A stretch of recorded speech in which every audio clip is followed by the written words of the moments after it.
Voilà. Salut, salut, bonjour, bonsoir. Ça dépend du lieu où vous vous trouvez. Alors, très bonne nouvelle. Très bonne nouvelle. Vous-même, vous constatez ce qui est écrit juste au-dessus de ma tête avec la photo de mon mentor, mon idole, mon Dieu sur terre. Celui-là même que j'appelle mon père, mon patron, le président Laurent Gbagbo.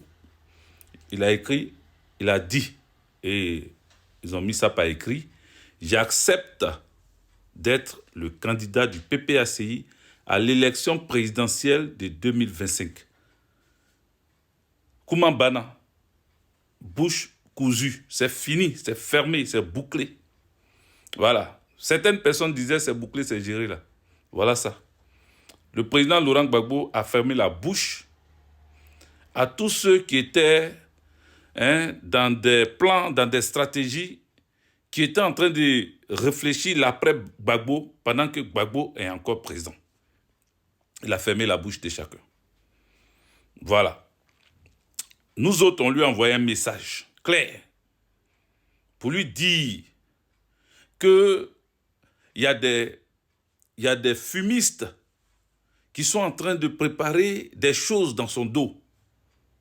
Et donc, nous lui avons dit de se déclarer afin que ça puisse faire taire les polémiques, les douteux et ceux qui n'y croient jamais. Aujourd'hui, c'est chose faite. J'ai dit, président, merci. Big up à toi, président Laurent Gbagbo. Big up à toi.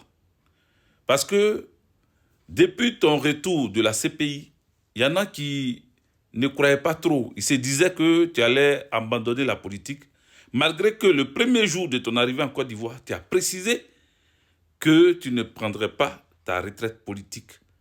Personne ne t'obligerait à prendre ta retraite politique. Tu iras en retraite politique, bien sûr, lorsque toi-même tu le voudras. Tu ne l'as pas fait. Parce que ce n'est pas le moment. On a mis notre foi en toi. On a mis notre cœur en toi. On a mis notre espoir en toi. Donc tu ne peux pas revenir de la CPI et puis dire que tu abandonnes la politique. C'est cette même politique qui t'a amené à la CPI. C'est à cause de cette politique-là que les gens t'ont fait arrêter. Les Alassane Dramane Ouattara t'ont fait arrêter et ils t'ont transféré à la CPI. Croyant que tu allais mourir à la CPI. Croyant que tu allais être condamné à 50 ans de prison, 100 ans de prison. Dieu faisant, tu es revenu.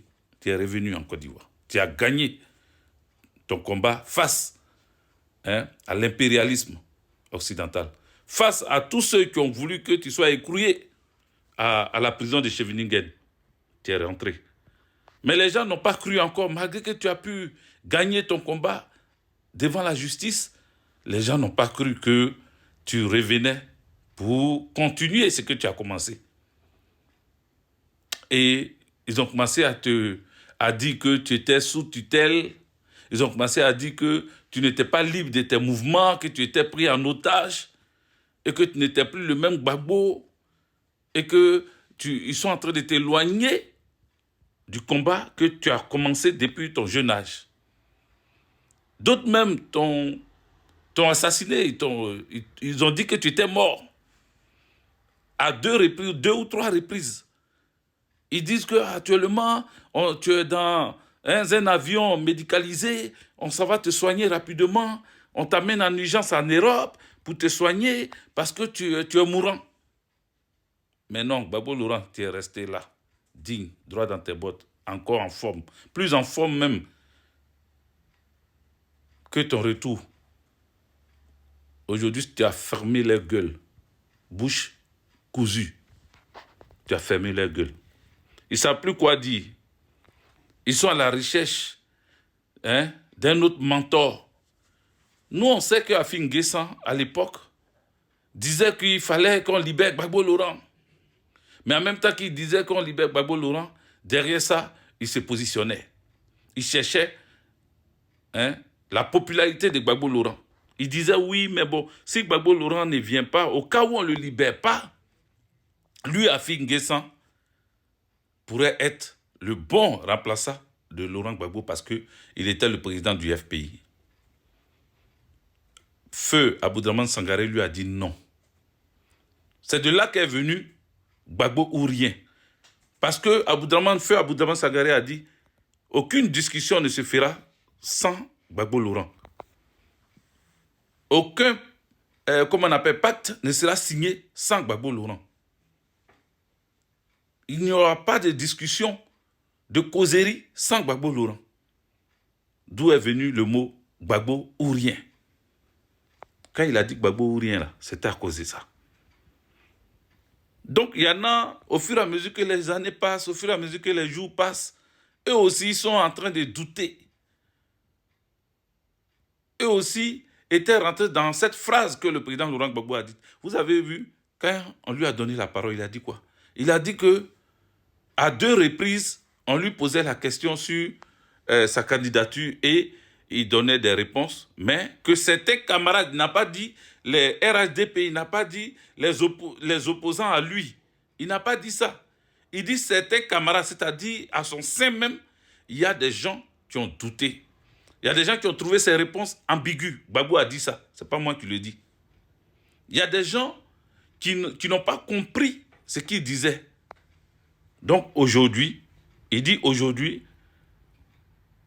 oui à sa candidature. Il dit oui pour que toi qui hésitais, toi qui doutais, toi qui n'étais pas sûr, toi qui trouvais ces réponses ambiguës, toi qui disais qu'il était pris en otage et qu'il n'allait pas se présenter, toi qui disais que son nom n'est pas sur la liste électorale et que Gbagbo, c'est fini. Le combattant qu'on a connu, il n'est plus combattant comme avant. Il vient de te dire qu'il accepte d'être candidat en 2025.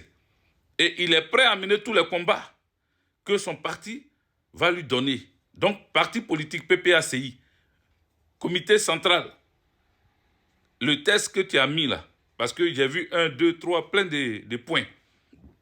Et dans les points, ce qui m'a plu, il y a la refonte de la liste électorale. On doit revoir ça.